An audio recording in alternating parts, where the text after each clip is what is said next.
Hey guys, Ronin here. Not feeling too good. This dog you're looking at here, I've got quite attached to him. In the last couple months, I think you saw him in my video, but he's got cancer. So just found out for sure today. Basically, he had cancer before, and then he had surgery, and then he got better, but it came back. So it just got me thinking about just heavy stuff, you know.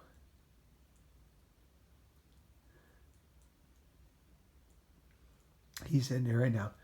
Right now he's a bit drugged up because there's some pain medications that the vet prescribed, so got him on that.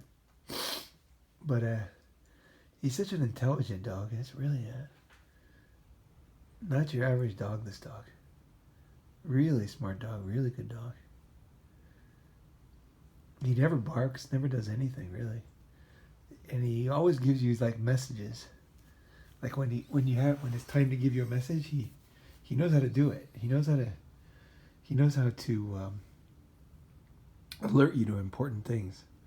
And it's really interesting to watch. I can see it in his eyes. He's very, some dogs you look in their eyes, there's not much there, but this dog, there's a lot there. And you can always tell what he's thinking, and it's never like we're meaningless. It's always like, some message that's important, Either way, so it just got me thinking about a lot of stuff, and I've never had, I guess my pets have died before, but they always, I wasn't there, so like we had a family pet, when I was in university, and then she died when I wasn't there. And we had a poodle, and she died when I was there, but it was a really busy day. It was my last day of school when I was a sophomore in high school, so I was not, kind of happened. I didn't bring it to the vet, so I wasn't there physically, and I had a cat who died, but again, my parents did it, so I never really had to face death that much with pets. But we got Shadow here, and Shadow's an awesome dog, and he's just sitting here doing his thing, and I think he knows what's up. I think he knows. We took him back to the vet, and then he knows what's up. He knows. The problem is the cancer's underneath his arm. So whenever he moves his arm, it causes it to be irritated, which is not good. Not good.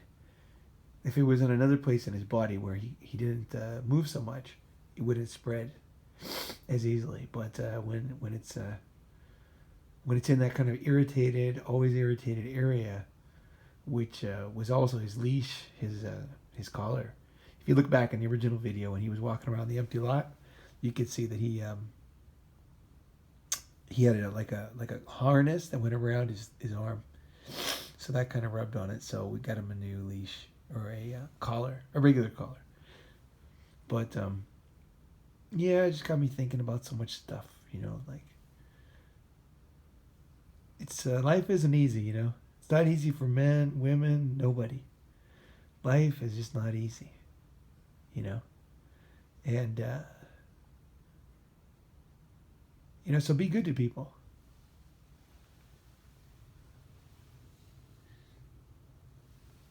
Yeah, it's nice taking a nap. He got to sleep last night. It was good because I don't think he was sleeping too much, but last night he slept good. So that was kind of good. I was able to bring him down to the vet, and he was relaxed, and he wasn't. Everybody, humans, dogs, everybody gets upset when they don't sleep. So sleep is important. Sleep is important. Yeah, I was gonna talk about a book, but The Denial of Death by Ernest Becker, which is one of my favorite books, actually. I really recommend reading that book as many times as you can, really. It's a fantastic book. I won't do a review, but just Ernest Becker, The Denial of Death. Absolutely fabulous book. I don't know how many times. I gave it to a friend of mine. He just texted me. He said he read it over 10 times. It's in one of these books that is difficult to understand. It's not one of these books you read and you implement it like, oh, eat more broccoli. It's not that kind of book. it's a heavy book, and it gets you thinking about a lot of stuff. And there's so much stuff in our lives, because death is weights us all, you know. So we all go through it, and we're little, we see our parents, grandparents, and older people do it, and then we have to face it ourselves, you know. So it's definitely not easy, and there's no easy solution, you know. There's no, you know, that's kind of like the end of the denial of death is great, because he says, like, basically, like don't kid yourself on death, like it comes and it's the end, you know.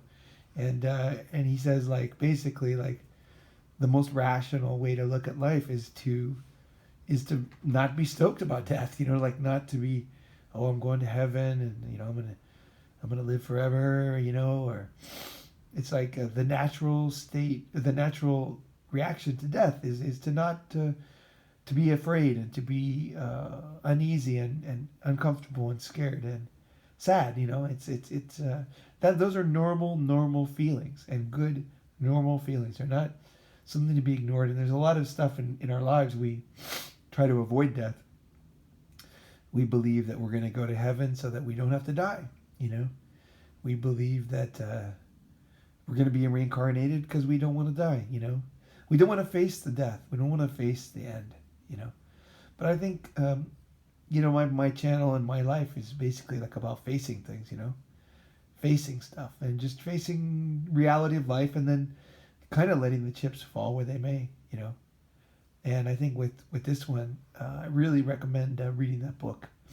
If you haven't read it already, it's just a fantastic book. It's there's a lot of books like about, you know, accepting people's deaths and things like that, but I think they're good. I think they actually are very healthy. Elizabeth Kubler-Ross had the stages of, you know, accepting death and things like that. And I read that many times. And that was a good book, and that was about accepting death in other people, really. The Denial of Death, Ernest Becker's book, is more about accepting death with ourselves, and accepting the reality of our own end, you know, and our lives and what they mean, you know. My basic theory about life is that we are all intelligent beings, and we see everything. I mean, not everything, but we know what's going on, you know. So when you try to hide something, let's say you drink too much to cover up something, or you cover up a feeling, it's not really an easier way to go, actually, because then you have to deal with the fact that you are feeling it, because your body knows, your mind knows. You can't not feel things. That's a basic thing. And so you're basically feeling it anyway, and then you're also dealing with something else where you're kind of covering it up, and you're also feeling bad about yourself for not facing it, right? So all of these three things kind of come together to make it even worse. Like, for example, let's say that your father doesn't love you, right? Or let's say that something really bad, you know, like you have cancer, or someone tried to kill you, or, you know, like, let's face it, a war is coming, you know. The thing is, those things are bad, and we think, I hear a lot of basically bullshit people saying that, you know, I guess implying that you can ignore these things somehow, or that, you know, if you just, it's like, you know, you can deny your feelings, or, you know, like there's easier way. I think we know is basically what it is. So we know we're going to die. Everybody listening to this, you secretly know that there's going to be a day when you'll have your last breath, and then life will go on. The flowers will be outside, the sun will be shining, and then you'll be sitting there and turning cold, and eventually buried in a box. And I think we know that. I think we all know that.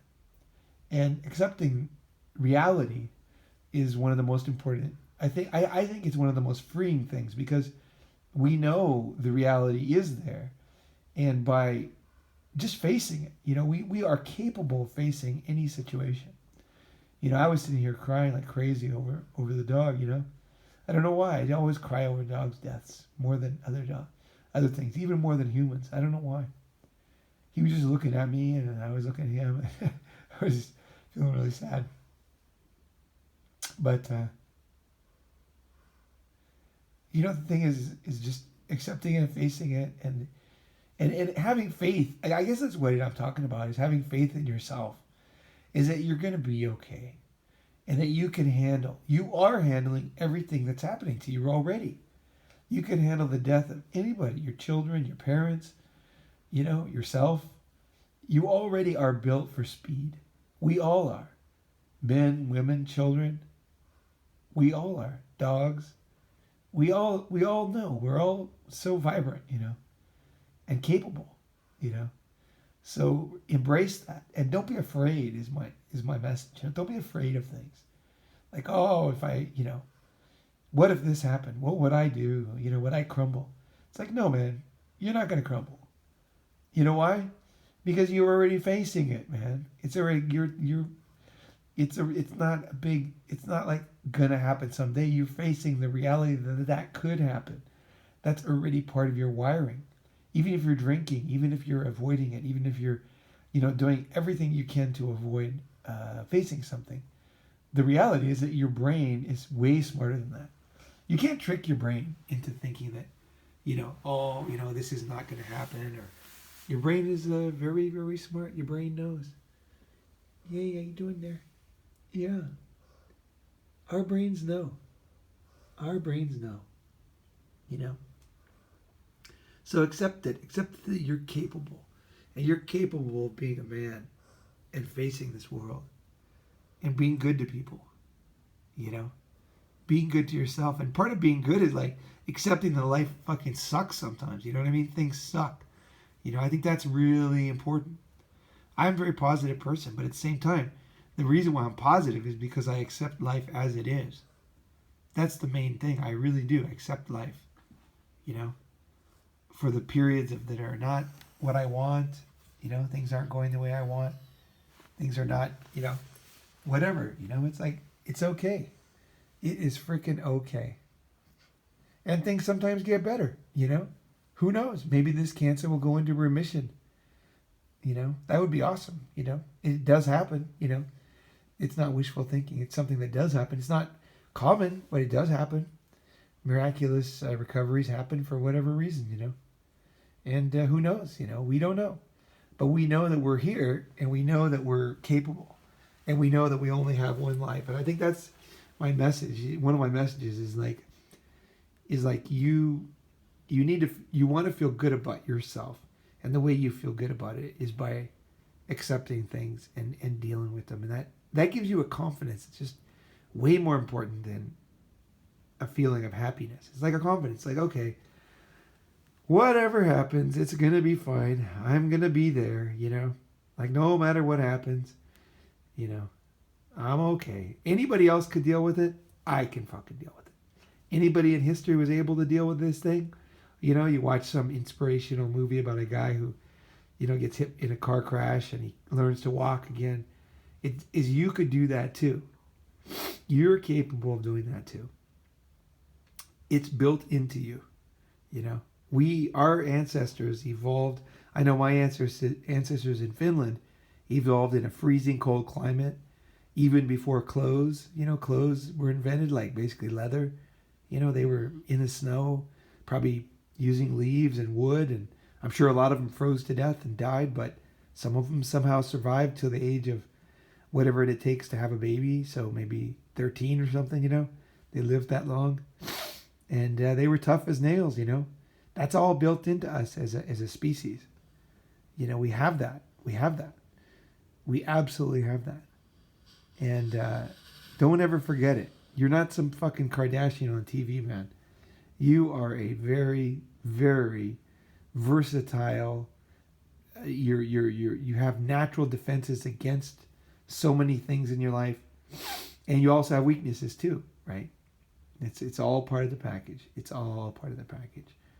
But today I'm okay. I'm glad that I'm really glad I made this video.